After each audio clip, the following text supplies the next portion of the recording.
So my name is Sandra Zuniga Ruiz, and I'm a senior at Cal State Monterey Bay, math major. I think when I think back of like when the semester started and I was taking foundations, I was like a little worried, I can say, about taking the class. But I was like, okay, what can I lose? Let's just try it out, see what happens. At first I thought I was a little discouraged about it because I felt like, oh man, I'm gonna have to do this on my own.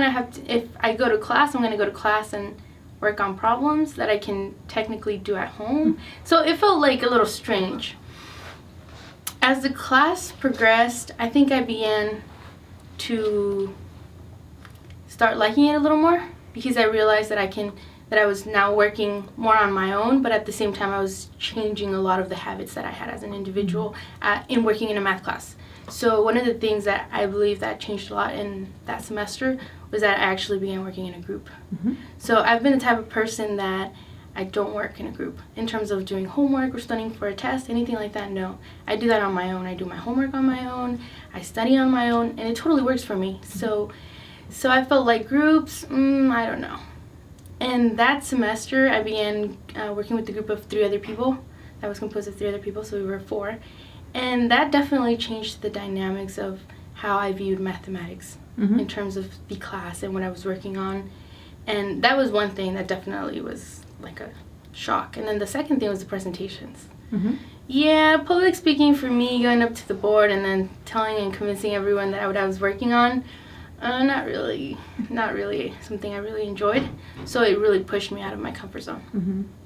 Oh, eventually towards the end of the semester, I was like, I wanted to go to the board.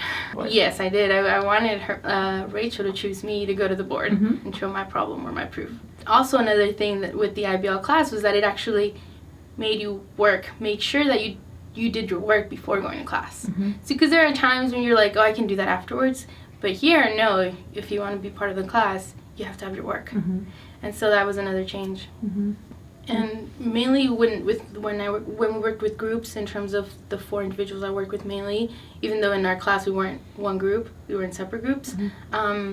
Sometimes we would be stuck in a while, but what would happen was that one person contributed this way, maybe it's this, and then somebody would be like, well, maybe we can add this. So it kind of like became together in terms of trying to solve a proof. Or to truly learn mathematics, in my opinion, it's mainly like it goes beyond that grade. It goes beyond that classroom A or B or C. It goes beyond that test score or the quiz or whatever. I think it mainly goes about understanding the concept, being able to explain it to someone, and most importantly, like, be comfortable with it, and to also question it at the same time, so that the way I see when we do math is you work on a proof or something, and then you can now question, well, okay, what if this something else happens, or what if this other way happens? And so it's like expanding your knowledge, not only like being, okay, I got it, boom, done, I know the concept, blah blah. No, it goes beyond it.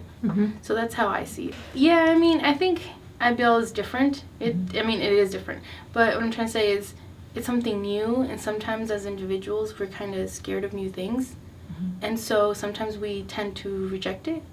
But it would be awesome if more professors, and I would actually dare to say that in high school and middle school, take this approach, because that way, once students are already here at the undergraduate level, they've already been presented with it, you see the growth as an individual, and when you reflect on it, then you're like, oh my goodness, look at how much I've grown.